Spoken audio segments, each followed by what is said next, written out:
In today's episode of the Motorhome Matt Podcast, we ask the question, do caravans have a future? In the news, the Manchester show is just around the corner. And we answer your questions on draining down your motorhome, insurance for non-UK residents, and inflatable bags for storage.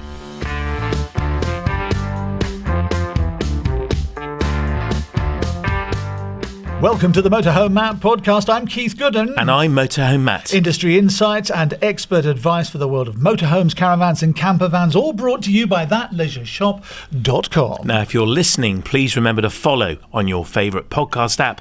And if you're watching on YouTube, please click subscribe and the little bell, brought to you by our friends at arabasecreative.co.uk. Now, the Manchester show is just around the corner, Matt. The Caravan, Motorhome and Holidays show, 16th to the 19th of January 2025. Yep. Where in Manchester is it? It's right in the middle. It's in Manchester Central, which used to be a railway station. It's really easily accessed via the free trams. There's a car park underneath as well. It's a brilliant first show of the year. You get an insight into 2024 models that haven't sold, and there's deals on them, and new models for 2025. But it's not just motorhomes, campervans and caravans. Static lodges and accessories. And this show is co-located in the venue next to the Destination show. So you can find yourself suddenly going from looking at a motorhome to talking to a tourist board from Shangri-La. Oh, lovely. Shangri-La. Why not? Do they have buckets and spades there is what I want to know. You kind of get the benefit of both shows. You do. If you want to find out more about it, it's caravanshows.com. Caravanshows.com. And I'm speaking at it as well. Caravan shows, by the way, just quickly mention it, is one word when you put it in. Caravanshows.com. As is normally the case with a web address. Where are you going to be? What are you going to be doing? There's an expert theatre, and I'm hoping, we're still planning the detail of this, but we're giving a talk on planning to go to Europe in a motorhome and all the changes that are happening this year and in the future, because there are more changes again to go to Europe, and also getting great Wi-Fi on the move and some new technology that enables you to do that. So I'm on the expert theatre and the food and travel stage as well, and hopefully doing some good cooking stuff with the lovely chef and dear friend of the podcast, Andrew Dickens. So stay tuned to find out what we're doing on stage. Fantastic. Also that weekend is the Warner's January Motorhome and Campervan sale. It's in Kenilworth in Warwickshire. Now, the Motorhome Matt Podcast is not going to be there between the 17th and 19th of January. However, local and national dealers are in attendance, showcasing new and used vehicles. So if you want to go to that one in Kenilworth in Warwickshire, what do you need to do there? Yeah, so tickets are free for this show. It's a brilliant free show and a way to spend a weekend, but Warner's asked that you register in advance. So you can find out more at mhmp.info/Warners. That's mhmp.info/Warners. Why do they want to know in advance? Because they need to know who's going to be coming through the gates. That's why. Parking, etc., etc. It's the Motorhome Matt Podcast. I'm Keith Gooden. And I'm Motorhome Matt. And it's brought to you with thatleisureshop.com. So the big question in this podcast, the first of 2025, is, Matt, do caravans have a future? Well, do they? I mean, you've commented on the motorway that you see fewer and fewer caravans versus motorhomes and campervans. And we know that motorhome sales are booming, but what's happening to caravan sales? Are they actually declining? I mean, even on campsites, people say to me all the time, we were on a campsite the weekend, Matt, didn't see any caravans, it was all campervans and motorhomes. So are they in decline? And more importantly, do they have a future? So my dear friend Darren Bull from Atlantic Caravans agreed to come up to us from Cornwall and is here in the studio. And I asked Darren, do they have a future? Darren, a very warm welcome to the studio. Thank you. Here from Cornwall. Yeah. Whereabouts in Cornwall are you based? At Liskeard, just past Plymouth. You keep on going down the motorway and you can kind of just keep going straight, and then you go through Plymouth and then go towards Bodmin. Yeah. And we're just there on the A38. No, well. So Atlantic Caravans is your caravan dealership. Yep. How long have you had that business? I've been there 15 years now. Right, okay. Yeah, which is the longest I've been anywhere, which is quite interesting. It's gone so quick. It's Time flies. Yeah, I come down from North Devon, where I was at Stowford Farm Meadows, and then set up my own dealership. Right, okay. Down in Cornwall. Yeah. So how long have you been selling caravans for? Crikey, 2004. So okay, 20 years. 20 odd years, and then before that I was in the workshop, and then I saw a niche there in North Devon for selling caravans because no one was really doing it. And it was quite good with the background of the technical knowledge. It was kind of a natural progression to go into the sales side of things, because people asked me questions and I would know both sides of it, which was quite unique at the time.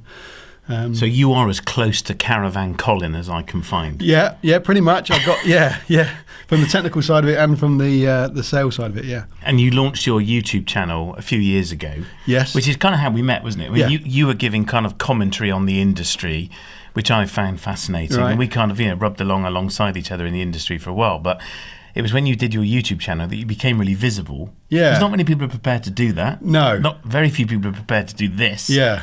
In fact, we are still the only industry podcast that exists. Yeah. So it's great to have you here with me. And this is not going to be quite the boxing ring of in the blue corner and in well, the obviously, red corner. Caravans are better than motorhomes. No, they're not. We know that. That's a given. We're asking the question, do caravans have a future? Now, we both know, elephant in the room, caravan sales have declined in recent years. Yeah. We saw the massive boom in 2020 during the pandemic. It was the only holiday we could have. Yeah. That or a motorhome. But since then, it has been a challenge, and it is increasingly a challenge. Is that fair? I would say so, yes. I think with the boom that we saw after the pandemic, we saw lots of, I'd say, non-caravanners coming into the market, because, like you said, that was the only holiday they could have. Yes. And there was lots of press with people trying to get, with the government and everyone trying to get people out there and doing, spending their pounds and staying in the country, because that's all we could do. Yeah. And so I think we had a lot of non-caravanners coming into the market, and then we've seen a kind of a tsunami wave of that coming back again, where those kind of people then have come out of the market, and then we're seeing a kind of an influx of touring caravans coming back into the market to be resold. To be resold, yes. Okay, so we got an issue with a flood of stock coming in. Yeah. Manufacturers, their production's back. Yes. Did caravans suffer the production challenges that motorhomes had? I don't think so. I'm not so au fait with the motorhomes, but I think they had issues trying to get hold of certain stock. It was a nightmare. Yeah. 2-year lead times. Yeah. Automatic gearboxes like hen's teeth. Yeah. Well, we didn't have that kind of issue, and what we did have though was a shortage, because the manufacturers were used to producing X amount of caravans, and then all of a sudden we have a massive boom after the pandemic, and then they just could not. No, I was literally, I had a caravan coming off the back of a lorry, and I'd sold it by the time the wheels had hit the floor. I had someone stood there, so I'll have that, and it was honestly, it was that crazy. Wow. So then we had that. Yeah, and then I think the problem then was, I think some dealers and certainly some of the manufacturers didn't see that this was only a short-term kind of effect. Right. So they started to ramp up, thinking, this is going to be like this forever. We're on a roll. We're on a roll, and then all of a sudden it's like, well, hang on a minute, we've actually only got a couple of years of this, and then this wave is going to come back in again. And I think that's what's happened recently, is the manufacturers have kind of ploughed on. So you've got overproduction? Well, overproduction, yeah. And then with everything that's happening in the market, with cost of living and everything that's going on that we all know about, that we see on the news every day, I think then the customer kind of confidence has gone. Right. So I see it as people holding on to their pounds and pence, and they're not then investing in a holiday because they're worried about the mortgage going up, and they're worried about the cost of living, and they're worried about fuel going up. The electric bill, and everything like that. So I think that's where we're seeing an issue with the market, is that people are just nervous about spending money. So is it the case then with a caravan buyer, they're spending much less than a motorhome buyer? So for the sake of round numbers, 50 grand on a motorhome, a caravan is 20 grand. Is it the case they're spending their last £500 to achieve that caravan, and that's what's causing the concern? Because 500 quid is 500 quid, but when you're spending 50 grand plus, it's a much lower amount of money. Do you know what I mean? I think that's how I can see the difference between the two markets, is your typical motorhome who's spending that amount of money on a motorhome. Yeah. Yes, like you said, it's not it is a significant amount of money, but it might not be a significant amount of their total available spend. In the scheme of what? Yeah. Yes. If you can spend 60 grand on a motorhome, you're probably not worried about your mortgage or your fuel and that kind of thing. I think it's a different kind of level. Yeah. I mean, a new caravan caravan is, I mean, I know you can spend £50,000 on a new caravan if you want, but my market is from probably even as low as 8. I certainly sell less than that, up to probably 25, 30 now. Okay. And of course, you only sell used. I sell used now, yeah. I've stopped selling new, which I think actually was my saving grace. I think if I had been... Do you think it would have survived if you were still selling new? No, I don't think so. The way that it's structured for smaller dealers, and there have been some high-profile dealers ceasing to exist, and I think it's down to cash flow. Is that the amount of money you have on a finance line is fine when it's all kind of ticking over, and it's always a bit of a crystal ball moment when you put in your yearly allocation. Now you think, how many am I going to sell? And you've got to get it right. And we never do. But you get it wrong in the kind of a structure of wrongness that you're okay with. Yes. Unfortunately, I think with a significant amount of nearly new caravans coming back onto the market, and also the manufacturers overproducing maybe because the market's shrunk, I then think that because the new caravans weren't selling in 2024, there's been a lot of dealers with a lot left over. And then what happens then is when you get into kind of August, September, the finance houses that you've got your caravans on stocking plan with want their money. And that's where the issue is all of a sudden, if you've got 50 or 60 caravans on a finance line and they want a proportion of that money, not even the whole thing, which in the trade we call curtailments. And they're painful. They are painful. That's the biggest, scariest thing that being a dealer is the thing that can sink you overnight, pretty much. Absolutely. And when I've stopped selling new, it was a big weight off my shoulders. And there are dealers out there now with curtailments in the hundreds of thousands of pounds. Millions, I'd say. Probably millions, yeah. When you're multi-franchised and even multi-branch, you can imagine, and then it's not just caravans, there's obviously motorhomes as well. It's significant. And that has to be paid overnight, doesn't it? Well, a lot of it, yeah. So that's the pressure on the dealerships. Okay, get it. So do caravans have a future? But this is our question. Can we answer it definitively, yes or no? Can we? I'd say yes. Well, I'm going to say that because I'm into caravans. But I would say, I think it is going to shrink, and I think we are going to see some dealers maybe look at it in a different light. I've just gone pre-owned. I think it's going to take a big reset. So I think what's going to happen is, I don't know how to say dead wood because that doesn't sound right, but there's going to be weaker dealers out there that have maybe overstretched themselves, that may be thinking, is this viable or not? But we're seeing more and more caravan dealers start to take up motorhomes for sale. You haven't really, although you did say to me earlier you dabbled. I dabbled and failed. But then you're known as a caravan reseller. I am, yes, and I think to go from one to the other is a stretch. You have to kind of go wholesale into one or the other, and you've got to know what you're doing. Motorhomes and caravans, although I thought it's a similar kind of market. Basically, it's a caravan with an engine on the front, isn't it? That's what you think, but the market's different, the customer's different. Yeah, totally. You've got to know so much more about different things. So, no, I kind of, I did try it, but I think, I did fail miserably. So. Well, let's come back to Atlantic and your future in a minute. I want to talk about the for and against for a caravan. So I've drafted some notes for you on this piece of paper in front of you, and you can do the for. Yeah. What would you say is the biggest for a caravan? I think it's how you're going to caravan or what you're going to do. So you can go somewhere and you can park up and then you can tour the area using your vehicle that you've got. You don't have to unpack everything to go down the road to get a pint of milk. You're not relying on the bus service or towing a car. You get lots more space that you in a touring caravan as opposed to a motorhome. You have to have a much bigger motorhome to get the kind of feeling of space that you get in a caravan. Yeah, I agree. Anyone can tow now, so you've got the rules have changed, which I found out actually with the motorhome.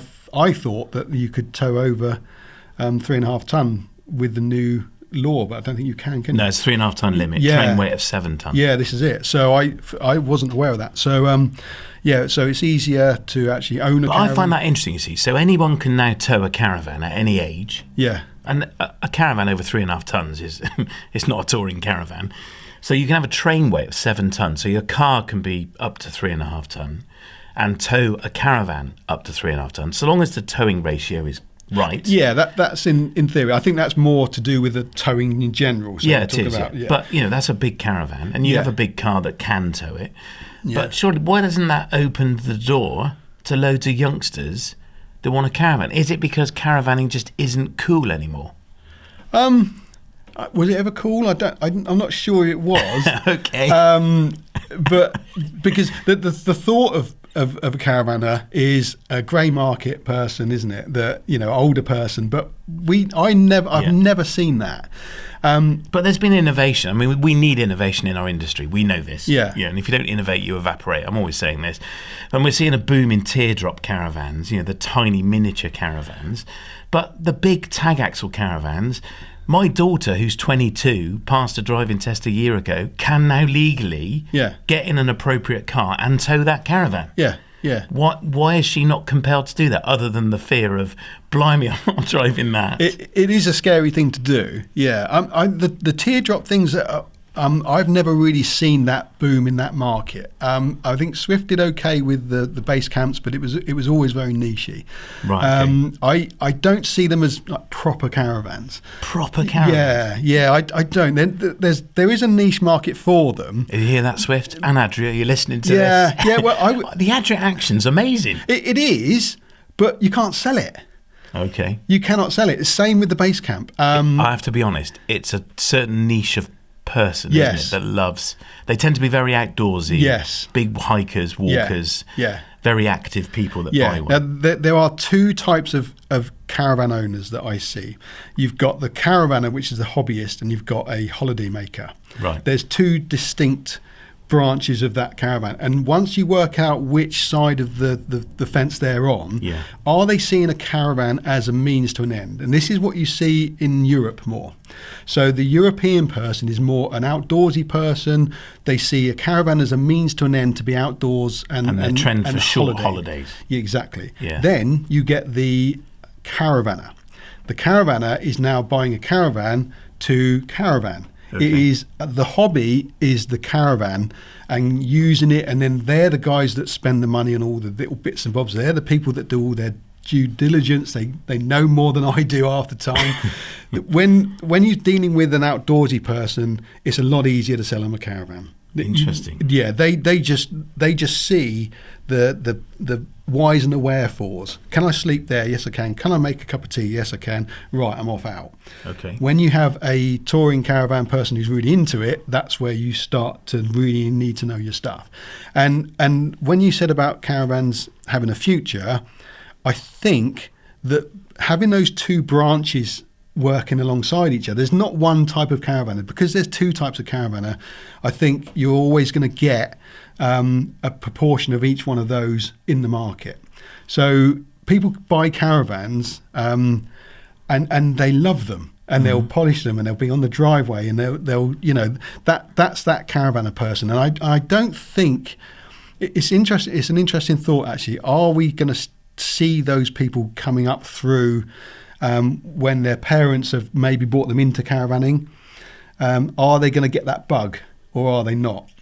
Are we going to be seeing those caravanners go on the holidays abroad and maybe do other things and not see the caravan in the same kind of way?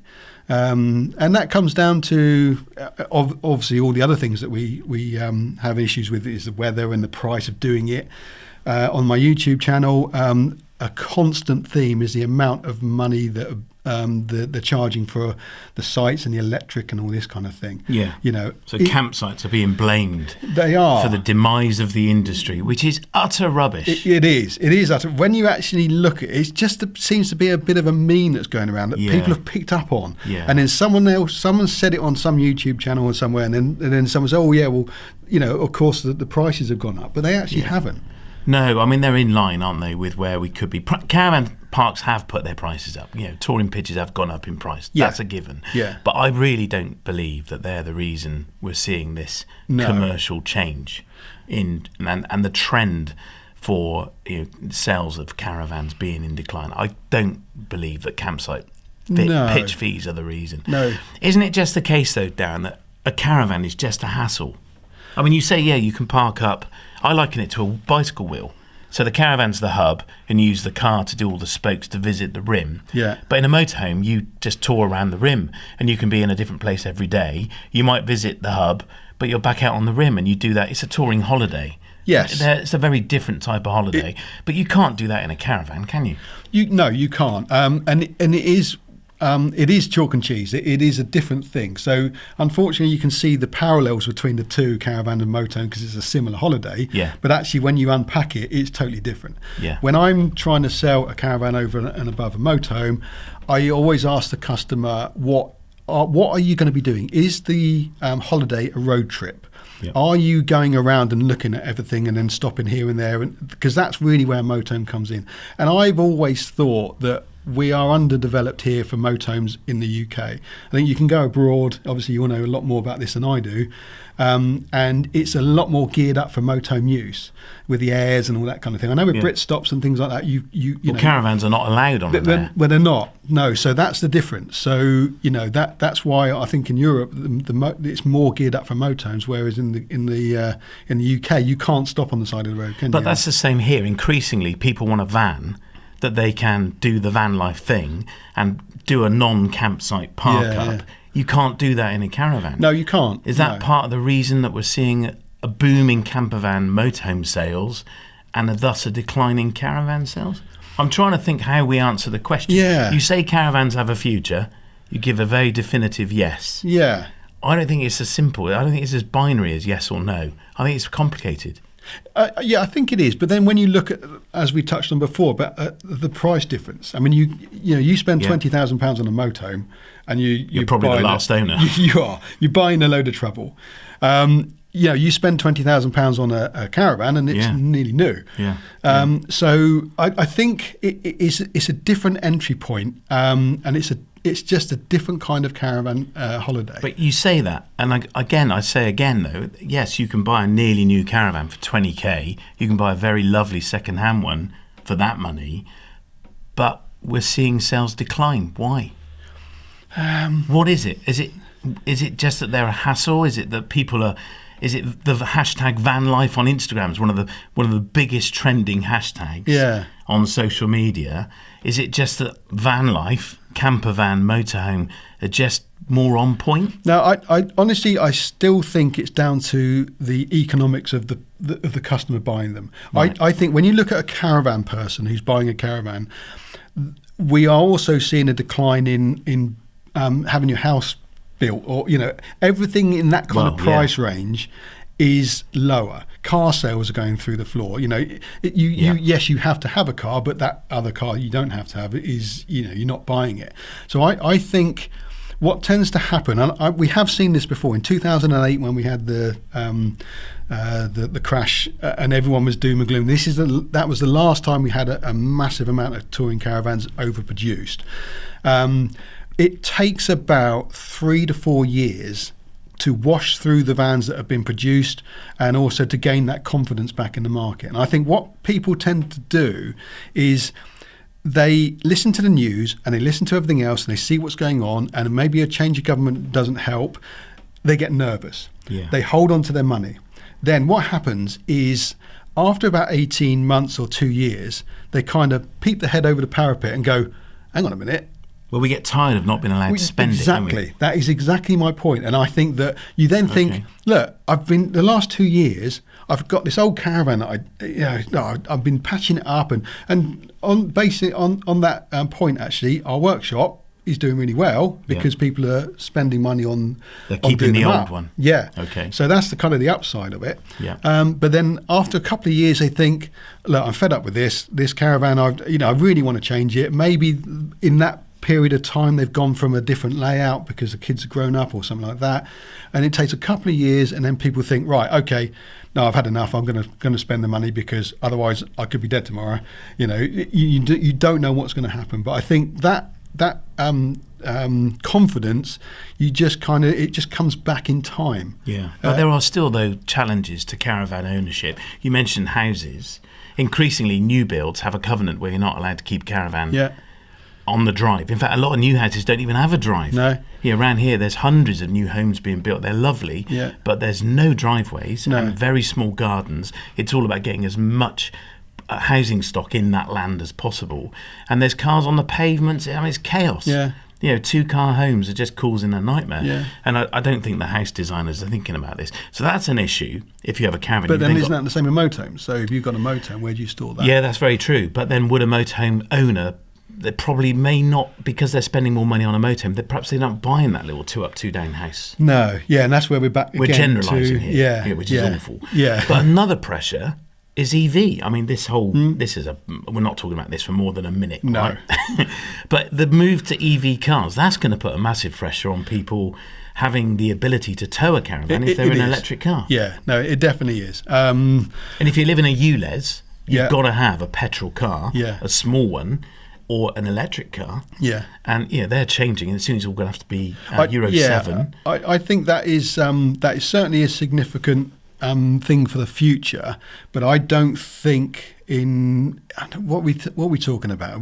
Are we talking 10 years, 15 years? I don't know. I mean, the 2030 Yeah, ZEV I think it's going to mandate move.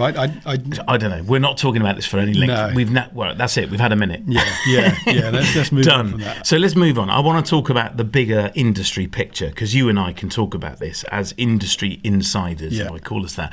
We have issues of trust from the consumer. Yeah. Of the product, of after sales, and as an industry, we seem to keep getting this wrong. I buy a caravan. We're up here in Bristol.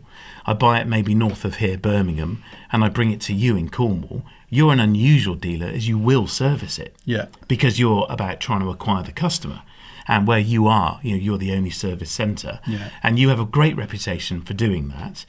But that's not the case everywhere. No. And it's all about warranty costs and the cost to the dealer of repairing it. Often they lose money. It's ridiculous. There needs to be a reset of that. And that needs innovating as well. But how do we fix this apparent? Well, tell me first, why have we got trust issues from the consumer? Because you've talked about this a lot. Yes, I have. I think it seems to be that a customer will buy a caravan and then we have issues with it. And then it's how those issues are dealt with. And what frustrates me is that we will see a problem and it will be there one year, and then it will still be there the next year, and then it'll be the year after it will still be there. And it seems to be that the manufacturers just keep spending money on producing the next model, but they don't fix the inherent problem in it. Okay. I mean, we see issues with Bailey's leaking, and we see issues with the Swift sunroofs and things like that. And to me, you've got 2 years or 3 years to fix that, and really after that, it should be kind of done. But when you still see something that's still happening year on year on year, and I think the customers, that's where the trust isn't there anymore. Because say you've owned a Bailey, the Alitech system which has leaked, and then you want to own another one, you want to know that has been fixed or sorted out. Yeah. Before you buy it, and that's where the trust is. And then I think, well, what are the manufacturers doing to kind of gain that trust back? And I think the only way to really do that is to be transparent and say, yes, okay, we've had an issue here.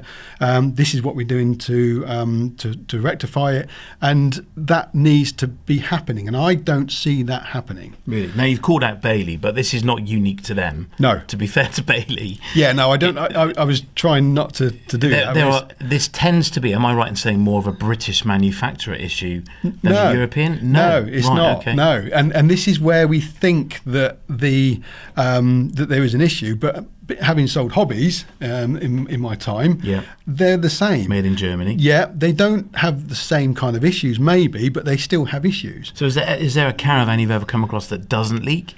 No, there That's isn't. ridiculous. Yeah. Now, my thoughts behind this, and I'm speaking as a layman. I don't build caravans, and I can imagine that there's lots of different things that I don't know about. But the reliance on a sealant to stop water getting in, is you just can't do it in a box that's going to twist and swing around on the road. I've always thought, and I wouldn't know how to do this, but you should engineer out the fact that water's getting into the caravan and use the sealant as a secondary line of defence. Okay, I want to just talk about the future. We've been talking for a while now, and I could talk to you about this for hours, Darren. It's brilliant. It's a great insight. Thank you.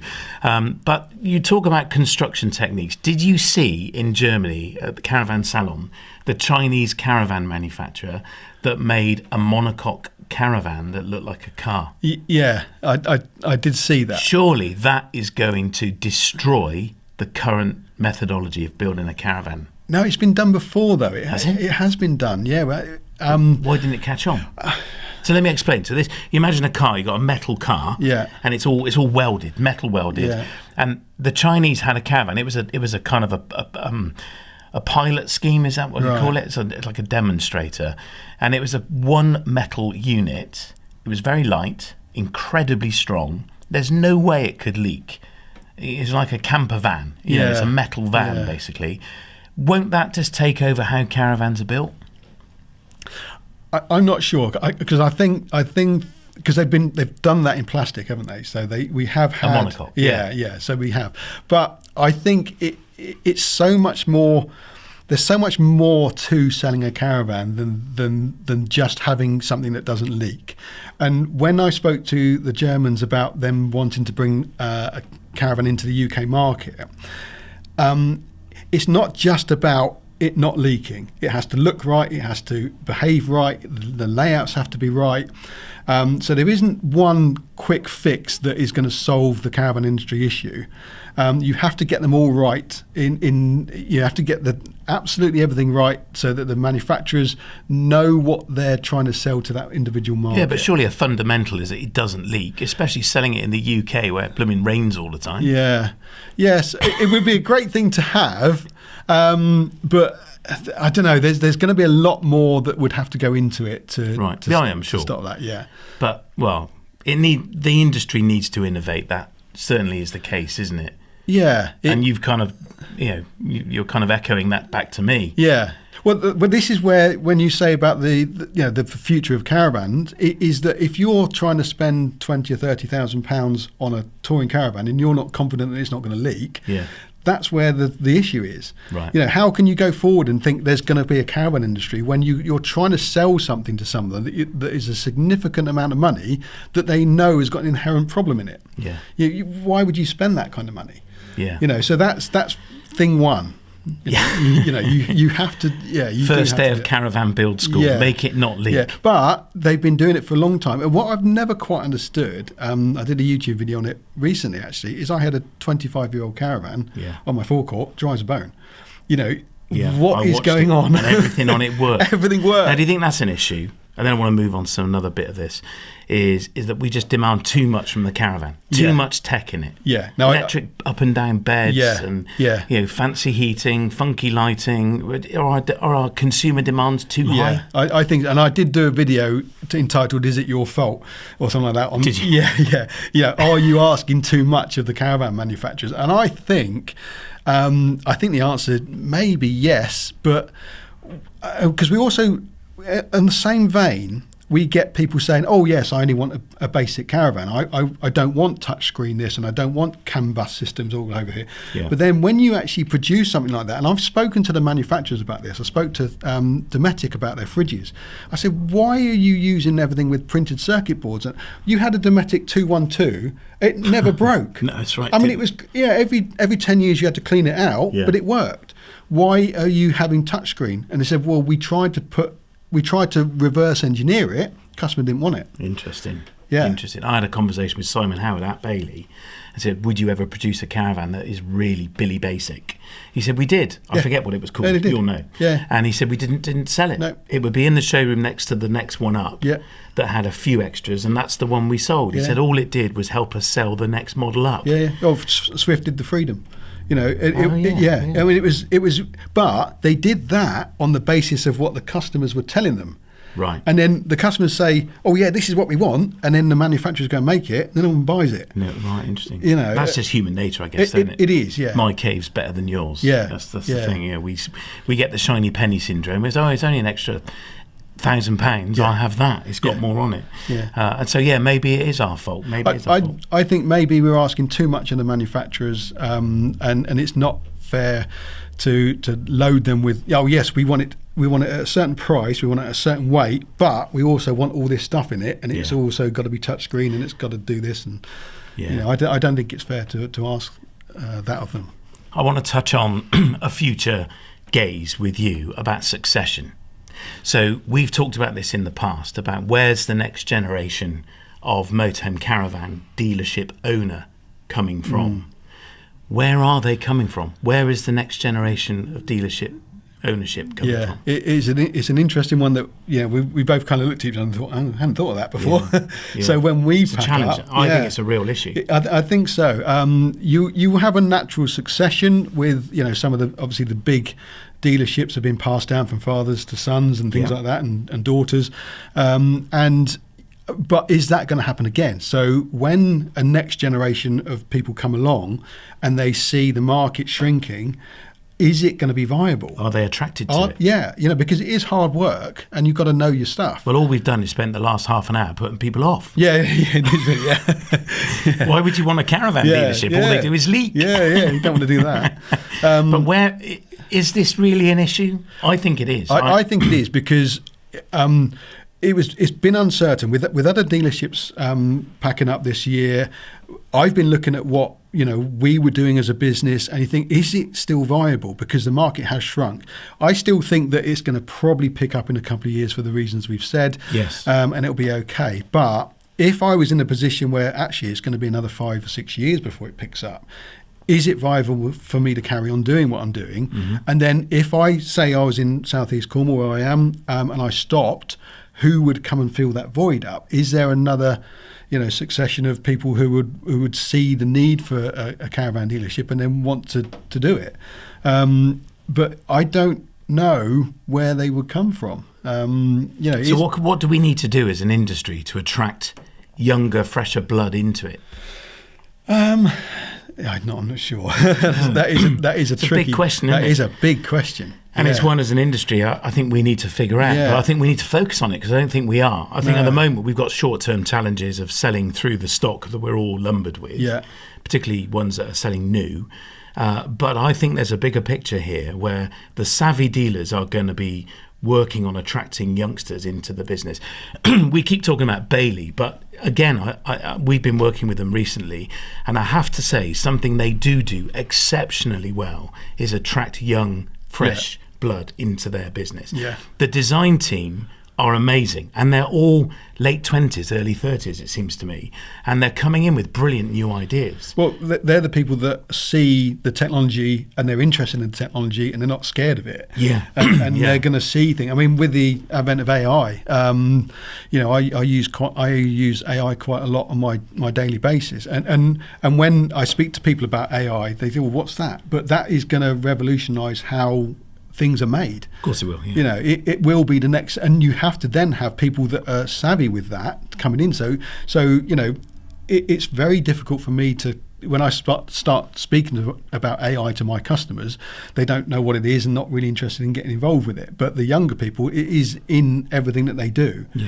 So that is really good. I think that, with people like Bailey bringing in younger people, could be the saving grace of where. Do you think perhaps it starts with the manufacturer then to create more innovation in the product, going against having a basic caravan or basic motorhome, but that in turn attracts designers who are younger and more innovative and coming out of university that age, which then in turn creates a sales force and an entrepreneur of an age that wants to launch a business selling this product? Is that how we change it? Yeah, maybe that's a good point, isn't it? Because the new market that we're going to have to sell caravans to are going to be younger. Yeah. So what do they want? Yeah. And the only thing you can sell, the way you sell something to a younger person is by younger people selling it to them. There's no point, I'm 52 and in 10 years time I'm going to be 60. I'm trying to sell something that's new and innovative to a younger market. It's not my place to do it, is it? No. Well, you're like the old man in the corner. Yeah. Losing his eyesight and his hearing. Yeah, that's it. You forgot your glasses. I forgot my glasses. Yeah. So innovation's key, and I think it needs to happen in every corner of the industry. And I think you and I both have a responsibility for that, as anyone in the trade listening to this does. And it's something, I don't think we're talking about it. And I think it's good to talk about it, because I think it's a real challenge. So if I did want to sell my business as a going concern, who would buy it? You know, this is, unless it was swallowed up by a bigger dealer who wanted a bit of a foothold in Cornwall, that might be a way to do it. But would there be a young person? And I started Atlantic Caravans when I was 37.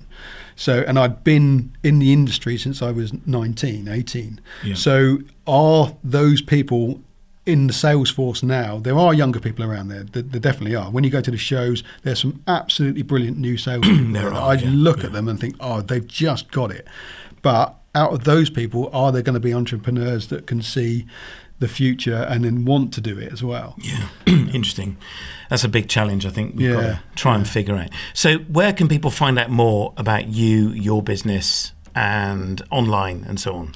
Well, I'm down in Atlantic Caravans in Cornwall, so we get a lot of people coming down to Cornwall, obviously. So if you're stuck, water pump's packed up, or you need some information about your caravan, you can always pop into our site at Double Boys, or you can give us a ring, and I'll help you out as much as I possibly can. And you're on YouTube as Atlantic Caravans. Yeah, YouTube. And just give My Ideal Caravan a quick plug. Yeah, My Ideal Caravan is a kind of an online resource that I've put all my knowledge into video form, how to buy a caravan. I've also kind of extended that to technical advice as well. So if your water pump's not working, every time I have a new problem, I'll do a video of it so I can remember it myself.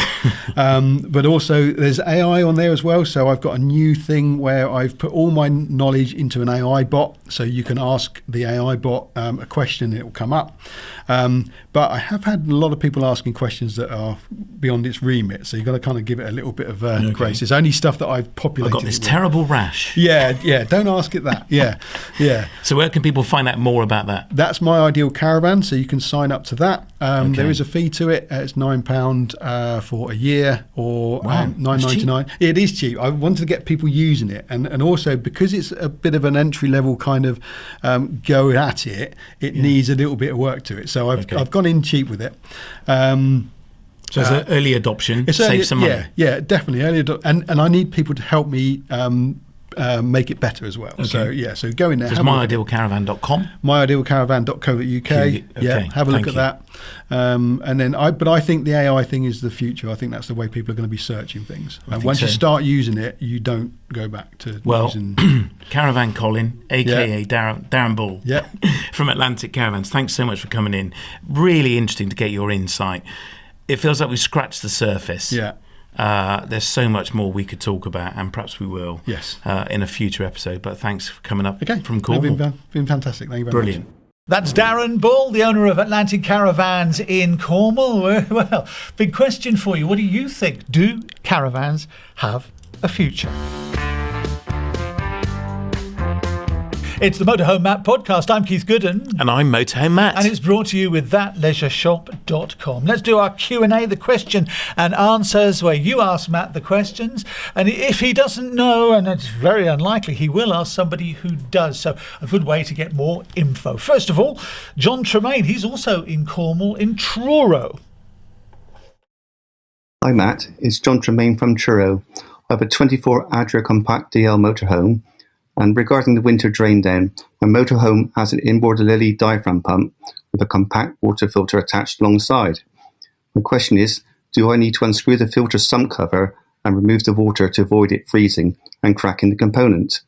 My guess is no, as I can't imagine older, less agile people having to do this task. Your thoughts, please. Thank you. So what do you think then, Matt? Yeah, it's a good question. If you can undo that little filter, it's worth doing. Inside is a metal foil, so it doesn't get harmed by having water in it through the winter unless it freezes. Now, on the compact, as with most Adria motorhomes, there is a drain tap, a little lever you flick up at the lowest point in the water system open that, so flick it up, that will drain the water out of that filter.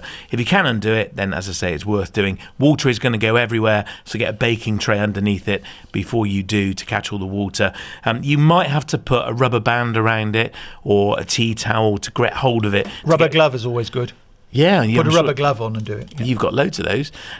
So anything to give you more purchase on it and help you get it undone, and just leave it off through the winter, and that will also help you drain the water pump as well.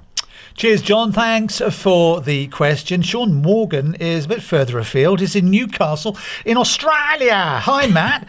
I've listened to a number of your podcasts. Stop it. No? Found them informative and interesting. While being British, I've been a resident in Oz for nearly 30 years and now retired. I want to buy a motorhome in the UK next May and explore the UK and Europe for 3 to 4 months. Then store the motorhome over the UK winter. Then head back to Australia for the summer here being Australia. He wants to explore Australia in his urban caravan. His question is, Sean says, do you know any insurance companies that will insure the motorhome given I'm not a resident in the UK? Thanks in advance for your advice. So Matt, he wants to buy over here, he wants to use it over here, he wants to go back to Australia in our winter, his summer next year. Can he get insurance? So it's a great question, Sean, and it is going to be a problem for you because you are not registered here in the UK. My advice would be get the vehicle registered to someone on the V5 in the UK, so a friend or family member, and register it to them at their home address, and then get yourself added onto their insurance as a named driver. Now, you'll need to tell the insurance company that you're probably going to be the main driver for the time you're using it, but in my experience, if you're not on the electoral roll here in the UK, it can be a problem for an insurance company to actually find you and therefore offer you a quote. They do a credit check to make sure you exist. It's nothing to do with how much money you got in the bank. If your name doesn't come up, they can't cover you because you're not a UK resident. So that would be my top tip. But talk to them. I would suggest giving Ripe Insurance a ring because their team there are really helpful.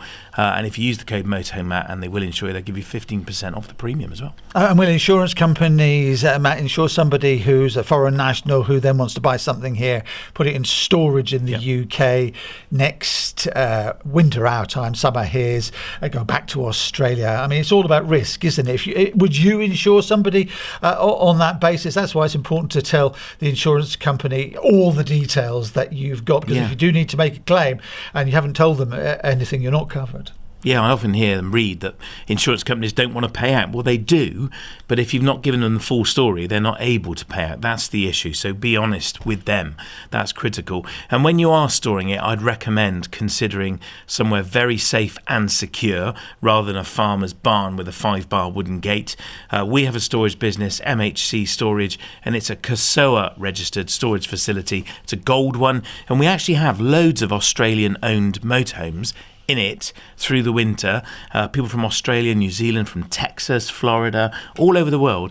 And you know what? They found our storage business via this podcast, which I find incredible. And they store their motorhomes with us for months on end, some for longer, over a year. And then when they come back to the UK, they've got their motorhome, which has been looked after and cared for by us, ready to tour again the UK and Europe. So if he then goes to his insurers or prospective insurers and says that he's going to be storing it in a CASOA gold site such as yours, the insurance company is insuring risk, and I suppose that it's going to be easier for him to get insurance. Yeah, absolutely. Yeah, because by being a CASOA registered site, we're inspected regularly, and we have all of the security that insurance company want in place. So secure gates, CCTV lighting, all the rest of it. Kenneth Dawson's in Mexborough in Yorkshire. Oi up, Matt and Keith. The missus, he writes, not me, Deborah, recently bought some vacuum packing bags to keep some of our clothes in. Those are the ones you put them in and you suck the air out with with the vacuum cleaner. It's got me thinking whether any company did similar bags, but in reverse. Where could I blow air into them and use these to secure our 2 gravel bikes in the motorhome garage? Have you heard of such a thing? Yeah, so basically he wants to put put the bikes in a bag and blow them up to keep them safe. A really good idea. And years ago, I did see this type of product. I had a quick Google, and there is a company that will fill the bag with helium. So I guess it comes with a helium cylinder. You inflate the bag with the helium. They're called 700, the number 700.co.uk. I've never had one, so I can't endorse it, but they are out there, and it's a really clever idea. So the helium, that's the stuff that's when you suck it makes your voice come a bit funny. Can you imagine? It's like a massive balloon. You would do it, wouldn't you? Thanks for all the questions. If you want to get in touch, what do you do then, Matt? We'd love it if you did. Head to mhmp.info/Ask Matt. You can record your question by clicking the orange button.